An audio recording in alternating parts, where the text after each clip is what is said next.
All right, for more on this, Zarif Fayaz, journalist, joins us live on the broadcast from Dhaka.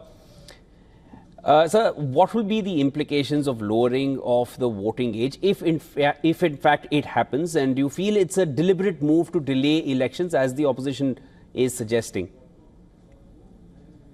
I don't feel so. I don't think so because, what Muhammad Yunus has said, I believe it's a personal remark.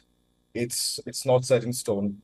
Any suffrage reforms has to be taken by the Election Commission or the Election Reform Commission.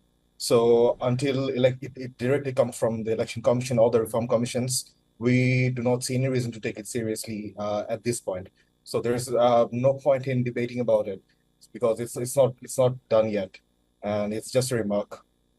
How soon do you feel elections could be held? Because I think that seems to be the main bone of contention at this point. Everyone's suggesting that this move is just a way to stall the elections even further. How soon do you feel elections could be held in Bangladesh if this move is approved, if at all? Or even if it is not, both ways, if you can answer that. I think the chief advisor has already given a timeline, that is June 2026. And of course, political parties will demand an early election. These are political statements. It's their job.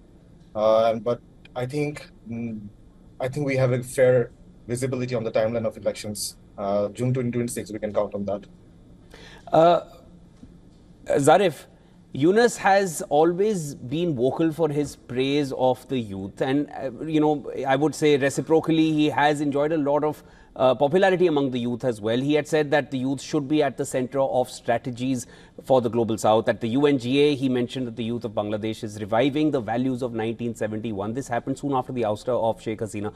Do you feel this current suggestion by Yunus, even if it's a personal remark, it comes as any surprise given these kind of statements in the past?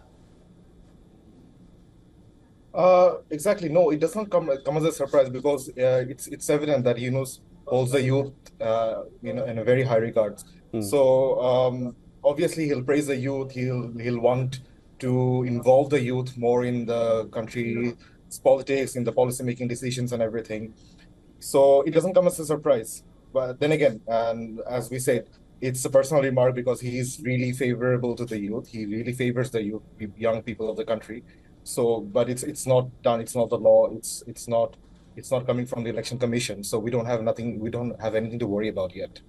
Zarif, the timeline given for the elections is somewhere in 2026. Earlier, when this was the interim government, it is still the interim government. It said it was going to be a matter of a few months, and that has now transcended into, I would say, it could be anywhere between a year and a half to almost 2 years if it's 2026. Any reason why it is now? That is the timeline which has been given? Of course. As we've discussed it multiple times in our local media and in every discussion forums, the reforms that this current interim government has undertaken, these are not easy tasks. All the institutions of this country have been politicized over the last 15 years, and even before that, even before when the BNP government was in power in 2005, 2006, and before that, long before that as well. So these institutions that have been, completely destroyed by politicization, these need to be reformed in a proper way. And these are not matter of months or days. These take time. And the people of this country are willing to give this government that time. So it's fair, it's understandable why this government is taking that, year or year and a half for the election. I would say it's a fair timeline. Zarif Fayaz, thank you so much for joining us. Thank you for having me.